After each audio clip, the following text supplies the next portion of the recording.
ഓം ശ്രീ പരമാത്മനേ നമഃ. ശ്രീമദ് ഭഗവത്ഗീത മഹാത്മ്യം ശ്ലോകം 12. ത്രിഭാഗം പാഠമാനസ്തു ഗംഗാസ്നാനഫലം ലഭേത് ഷഡംശം പഠമാനസ്തു സോമയാഗഫലം ലഭേത്.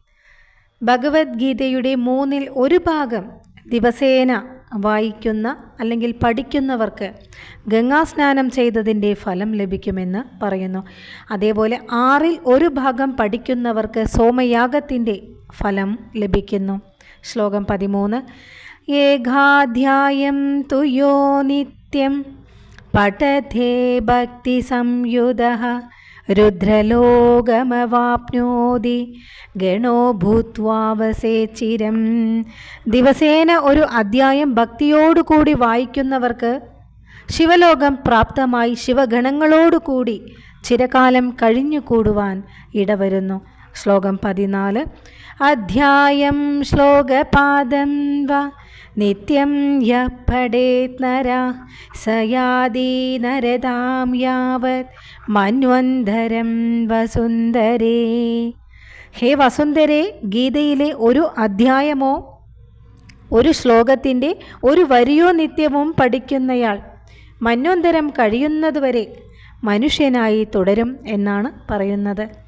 ശ്ലോകം 15. ഗീതായാ ശ്ലോകദശകം സപ്തപഞ്ചസചതുഷ്ടയം ധൗത്രീനേകം തദർദ്ധം വ ശ്ലോകായാനാം യപ്പടേ നര. ശ്ലോകം 16. ചന്ദ്രലോകമവാപ്നോതി വർഷാണാമയുധം ധ്രുവം ഗീതാപാഠസമായുക്തോ മൃത്യോ മാനുഷ്യതാം വ്രജേത്.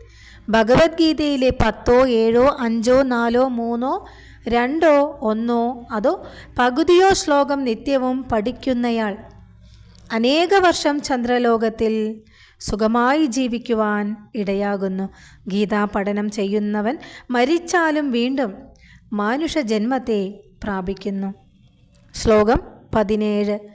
ഗീതാഭ്യാസം പുനഃകൃത്വാ ലഭതേ ഭക്തിമുത്തമാം ഗീതേദ്യച്യൂരസംയുക്തോ മ്രിയമാണോ ഗതിം ലഭേത്. ഗീതാ മഹാത്മ്യം വായിക്കുന്നയാൾ അടുത്ത ജന്മത്തിലും ഗീതാഭ്യാസം ചെയ്തിട്ട് ഉത്തമമായ ഭക്തിയും ഗീത എന്ന് ഉച്ചരിച്ചുകൊണ്ടു തന്നെ മരിച്ച് സദ്ഗതിയും നേടുന്നു.